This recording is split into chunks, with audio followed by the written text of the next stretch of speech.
Jadi ceritanya Wak, pada saat tahlilan di hari ke-6 itu, ada seorang warga yang bernama Mang Maman yang lagi duduk tepat di depan kamarnya Ira. Nah by the way kamarnya Ira itu nggak ada pintunya Wak, dan kamarnya ini ada dekat ruang tamu, nggak ada pintu, cuma ditutup horden aja. Nah kan Mang Maman juga ikutan tahlilan kan, lagi baca-baca Yasin kayak gitu. Tiba-tiba Maman ini samar-samar dengar ada suara berisik-berisik dari dalam kamarnya si Ira. Awalnya Maman nggak pedulikan suara itu Wak, mungkin memang ada anggota keluarga lain lah di situ kan.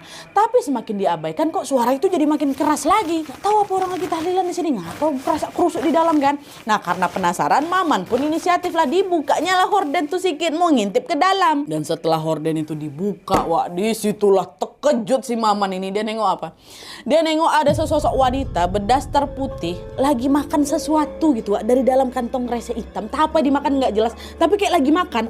Dan sosok itu wajahnya persis sekali sama Ira. Aduh merinding aku. Langsung teriak si Maman, gitu. Cara tahlilan langsung terhentikan. Langsung nengok ke si Maman semuanya. Nah Pak Ustadz waktu itu yang lagi mimpin tahlilan nanya, kenapa kamu nih Man? Kenapa malah teriak-teriak kayak gini? Pak Ustadz di dalam ada Mbak Ira. Di situ nggak percaya Pak Ustadz wah. Dan untuk membuktikan perkataannya Maman, Pak Ustadz bersama dengan warga-warga lain pun beramai-ramai lah itu masuk untuk ngecek ke kamarnya Ira juga.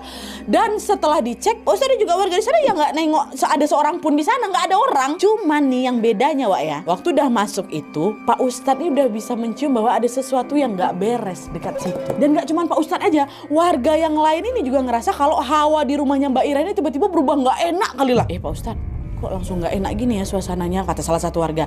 Nah di situ Pak Ustadz berusaha menenangkan, udah insya Allah nggak ada apa-apa kok. Yaudah kita lanjut lagi berdoa yuk, kata Pak Ustadz gitu kan. Nah udah lah tuh kan warga balik lagi lah ke tempat duduk masing-masing. Dia pun melanjutkan tahlilan. Maman nggak berani lagi duduk di situ, dia pergilah menyingkir di tempat lain. Dan setelah selesai berdoa mereka pun barulah balik ke rumah masing-masing. Ya, nah di situ Bang Maman tengok ada sosok macam Ira di dalam kamarnya.